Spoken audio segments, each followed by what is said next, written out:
It's time to spill the tea. Hello! You there, and welcome to A Spoonful of Theatre! And this is another one of our Spill the Tea episodes where we review a theatre production, and we are still in the West End in London. And we have just watched, what have we just watched, Sam? We have just come from Tina, the musical, at the Aldwych Theatre, and oh my God. We are bursting, listeners, because we have been wanting to talk about this, but we had to walk because we're going to another show. Yes. So we've had to wait slightly longer than we normally do, and we are both bursting to say everything you're about to hear. So do stay tuned because we have a lot to say. Yes, if you hear me huffing and puffing and panting, don't worry, dear listeners, I'm not having a heart attack. It's because we are briskly walking along London South Bank to our next show. But, TJ, where do we begin? I'd like to propose something for the first time ever. Should we start with our spoonfuls rating? Oh, shall we? Before we do anything? Because yes. I have a feeling I know what we're both going to say. Yes, so to remind the listeners, anytime TJ and I see a show, when we come out, we don't talk about our first thoughts. We wait to tell you that. And then at the end, we give it a spoonful rating out of 5. Now, to mix things up a little, and because we are literally bursting at the seams to talk about this one, we thought we'd give it to you at the beginning. So are you ready, TJ, after 3? Yes. 1, 2, 3, 5. Oh my goodness, the easiest 5 I've yes. ever given ever. Absolutely.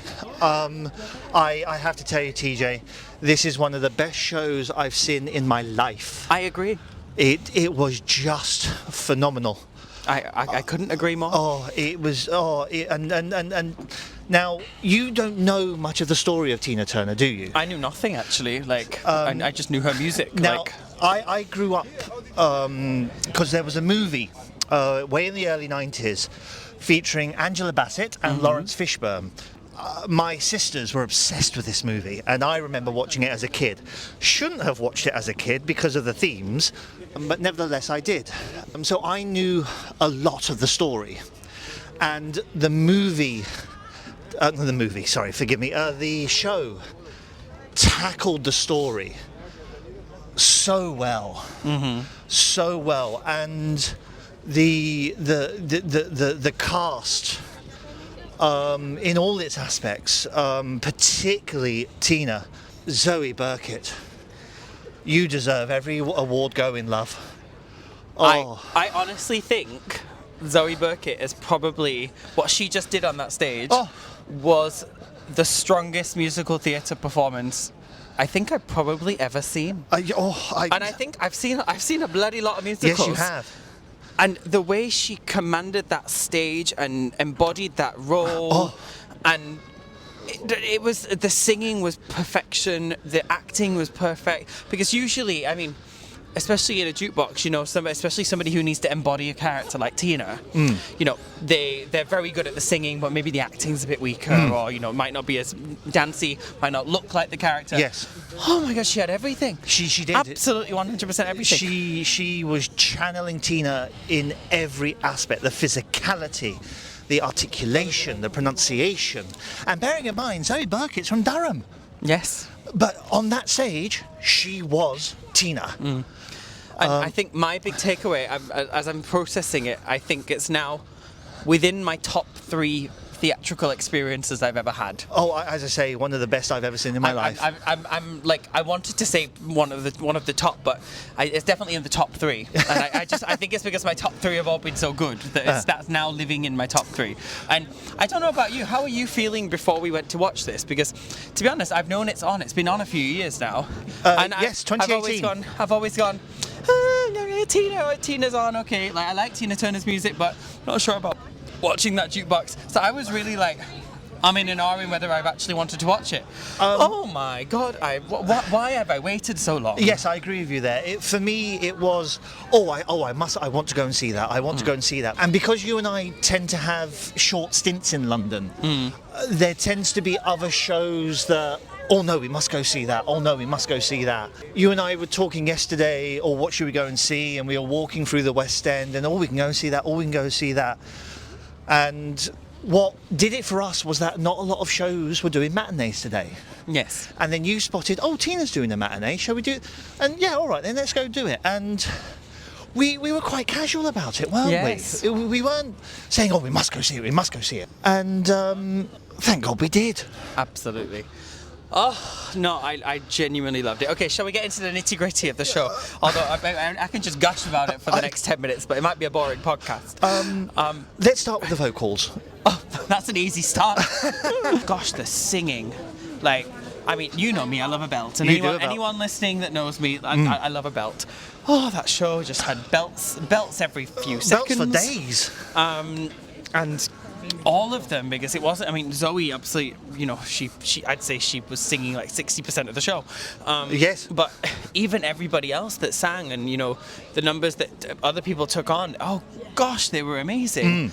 The publicist one, I really liked, her first manager. And the way the singing kind of merged with the band as well, like the Yes. band and the music just pop. I think jukebox, sometimes the music can overpower the story. Yes. But this was a really good example of a jukebox musical where the music and the story came together in harmony. Yes, I completely agree with you there. Pun intended, Yeah. literally. And it wasn't like, oh, it sounds like a cue for a song. Actually, No. sometimes the songs surprised me, and I was like, I do feel like I want a song now. I wasn't like, oh, I feel the song coming on. There's a song coming on. And also sometimes the trope of jukebox musicals is they do a lot of the performance bits. So like Jersey Boys, for example, they're always going on stage to perform, and that's how they shoehorn the song in, because they were doing that performance there. Whereas this, actually, a lot of the songs were part of the story, and the Yes. actors were speaking those words Yes. at that moment in the story. So the book was really well written Yes, and yes. gelled the music together so beautifully. And what did you think of the production, the set, the costumes? Do you know, I mean, anyone that's listening to our series of London will know that we just went to watch Moulin Rouge Rouge yesterday. And Moulin Rouge obviously is a massive spectacle, set and a yes. spectacle.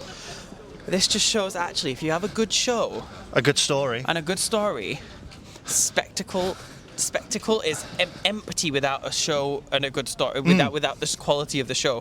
This storyline, what they were trying to say and what they were trying to do, didn't need the spectacle. And I think you could argue that Tina is a spectacle in herself. Yes, she is. So it would have been easy to give the show even more spectacle to kind of match Tina's spectacle.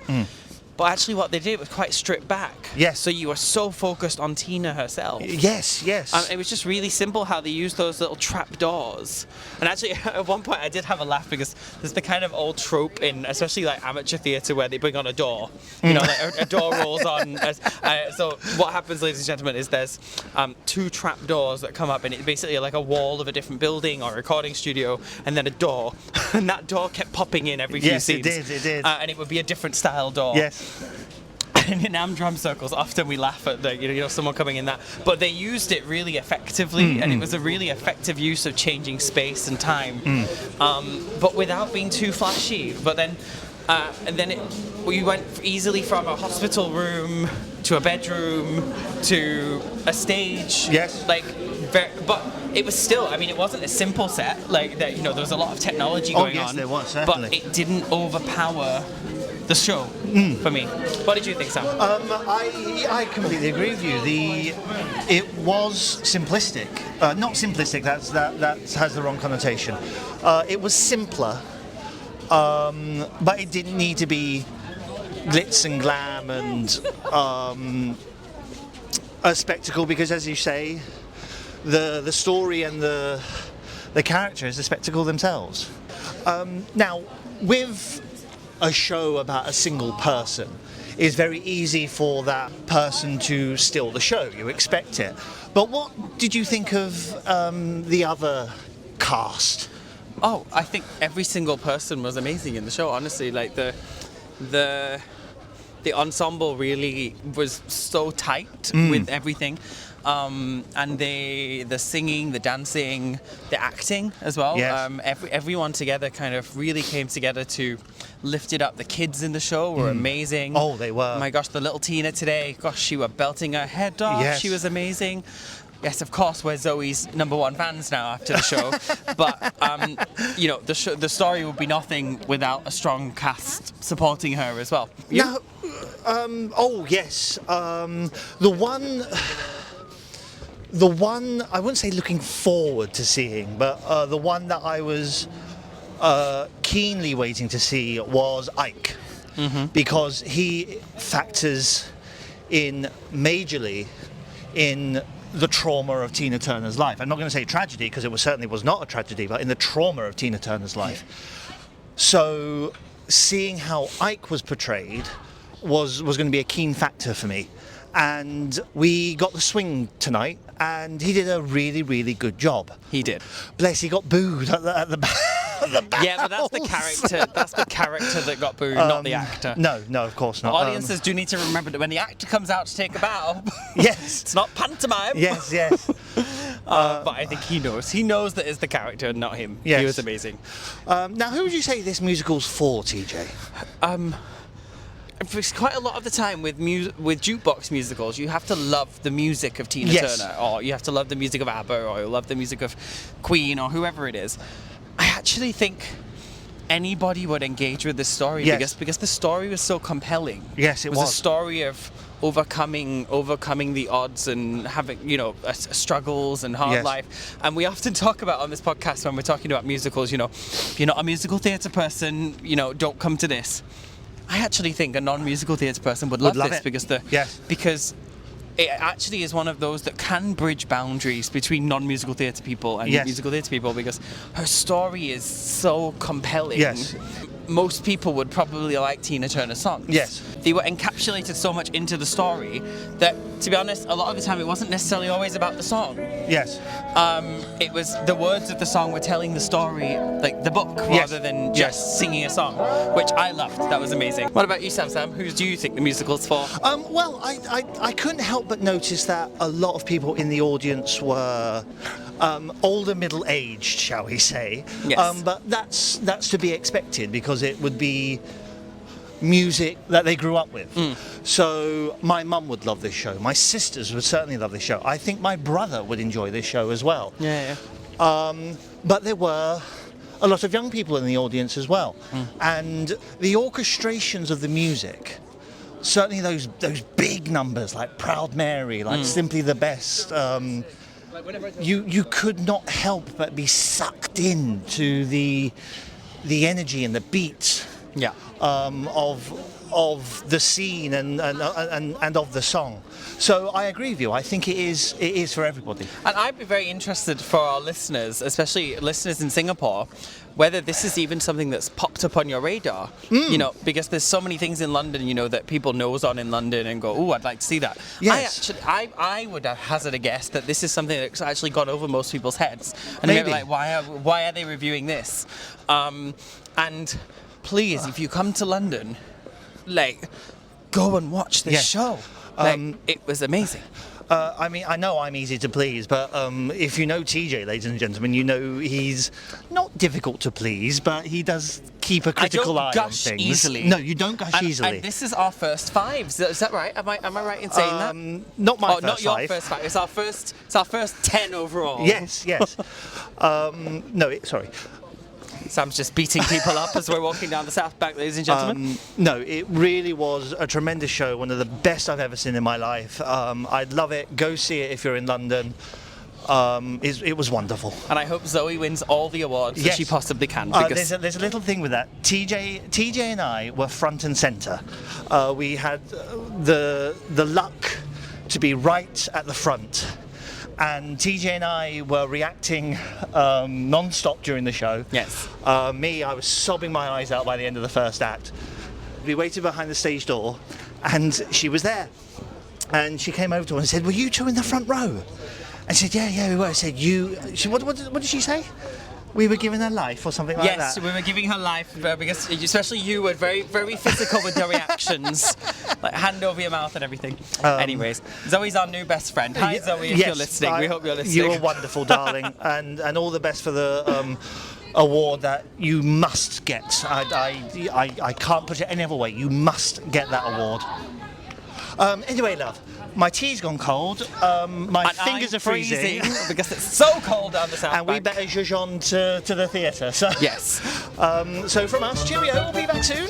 And all that's left to say is to anyone who's performing in Singapore, in London, or anywhere around the world, break a leg.